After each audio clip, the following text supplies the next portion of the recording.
Citra sebagai advokat kian terpuruk. Febri Diansyah mulai pakai jurus dewa mabuk demi menutup aroma busuk. Gagal. Kemudian dicoba dibangun, kemudian di Magelang, itu saya bilang tidak ada lagi buktinya. Putri nggak pernah diperiksa, kemudian nggak pernah ada melaporkan. Saksi yang katakanlah andalan mereka, si ART Susi mengatakan bahwa si Yosua membopong, ternyata tidak, itu saksi di persidangan. Nah, menurut saya kawan-kawan pengacara ini loh, sebagai sahabat saya, jangan melakukan namanya, kalau dalam persilatan itu teori namanya jurus mabuk, ya toh, dengan alasannya untuk memperingat ya.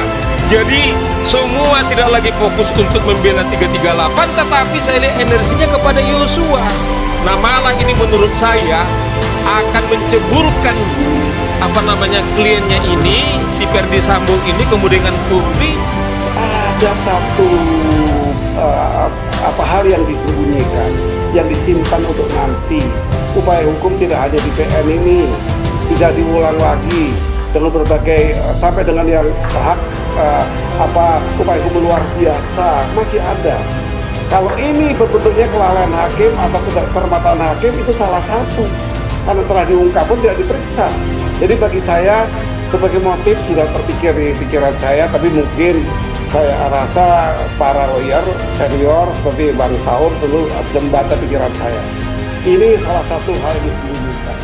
Sudahlah, Febri Diansyah, nyawa yang sudah hilang itu tidak bisa dikembalikan. Menurut saya pembelaan Febri Diansyah itu tidak ada esensinya. Tidak ada substansinya karena hanya permainan kata-kata. Dia ingin meringankan hukuman bahwa Sambo itu tidak suruh bunuh. Bahwa Sambo itu sebenarnya mau menyelamatkan Eliezer. Itu yang juga disampaikan ya. Yes. Bagaimana mau menyelamatkan Eliezer ketika kamu mengajak orang untuk menjadi pembunuh? Jika saja kehidupan memiliki tombol undo, maka Febri Diansyah akan menggunakan sejak sidang kliennya mulai digelar. Sayangnya gelang navigator time haze buatan Tony Stark yang dipadu dengan mesin waktu rancangan Dr. Pim masih jauh dari jangkauan Febri Diansyah. Tapi pesan sahabat karir Febri Diansyah, Novel Baswedan, sepertinya masih cukup relevan untuk segera dilakukan mundur teratur.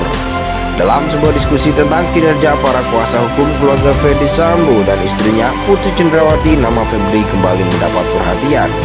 Menurut lelaki kelahiran 9 Mei 1962 bernama Saud Siagian, Febri Diansyah dianggapnya sedang melakukan praktik jurus dewa mabuk. Sebab narasi yang akhir-akhir ini sering dibangunnya adalah upaya-upaya yang tidak relevan dengan kasus di persidangan.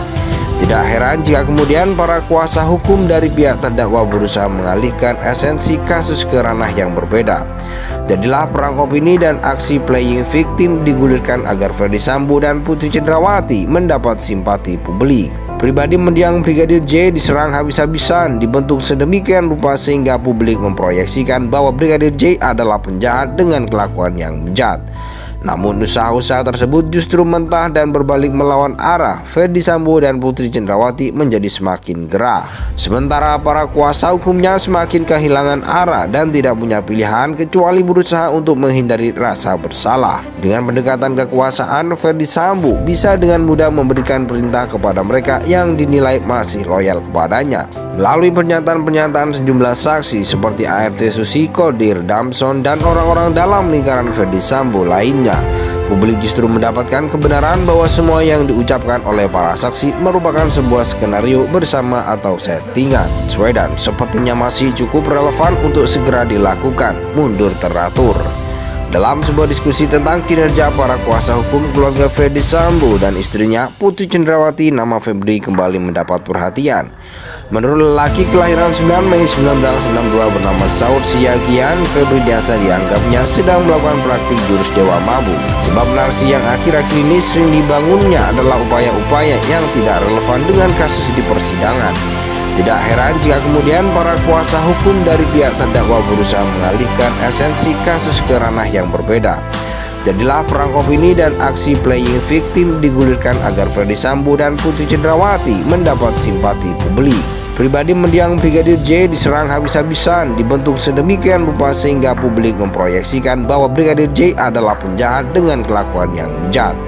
Namun usaha-usaha tersebut justru mentah dan berbalik melawan arah. Ferdy Sambo dan Putri Cendrawati menjadi semakin gerah dan tidak punya pilihan kecuali berusaha untuk menghindari rasa bersalah.